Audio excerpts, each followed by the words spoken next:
jinsiy aloqada og'riq, hayz paytida og'riq, hayz qonining ko'p kelishi, hayz kelishdan oldin surkaluvchi ajralmaning kelishi, spiral qo'ygandan keyin qon ketishining kuchayishi, og'riqlarning kuchayishi, chandiqlar bo'ylab og'riqlarning bo'lishi. Bular barchasi adenomioz hamda endometriozning belgisi hisoblanadi. Adenomioz endometriy va miometriy qavat o'rtasidagi membrananing shikastlanishi, endometriy qavatining miometriy qavatiga o'sishiga. Bunga sabab bachadonda o'tkazilgan operatsiyalar, bachadon qirib tozalash operatsiyasi, keser kesish, mioektomiya operatsiyalari, bachadon ichi shamollashlari, gormonal buzilishlar sabab bo'ladi. Endometriyning miometriyga o'sishi miometriyda ektopik zonalarning paydo bo'lishi, bachadon ichidagi ektopik o'choqlar adenomioz deyiladi.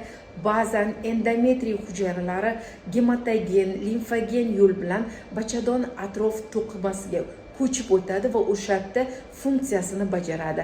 Bunga endometrioz deyiladi. Bachadon naylarida, tuxumdonlarda, bachadon atrof to'qimalarida uchrashi bepushtlikka sabab bo'ladi. Keser sohasida har oy siklik ravishda og'riqlarning bo'lishi keser joyida endometrioz o'sayotganligini belgisi hisoblanadi. 3-6 oylab qon ketishi bilan kelgan bachadoningni olib tashlayman degan ayollarda sun'iy klimaks chaqirib bachadonni asrab qolganmiz. Qon ketishini to'xtatib berganmiz.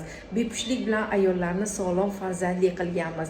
Og'riq sindromlari bo'lgan ayollarni og'rig'ini qoldirganmiz. Og'ir anemiyasi bo'lgan ayollarda spiral yordamida anemiyalarini davolaganmiz. Agar yuqoridagi belgilar sizda bo'lsa, qabulimga taklif etaman. Sizga mos va xos davo taktikasini tanlab beraman. Qabulimga marhamat qiling.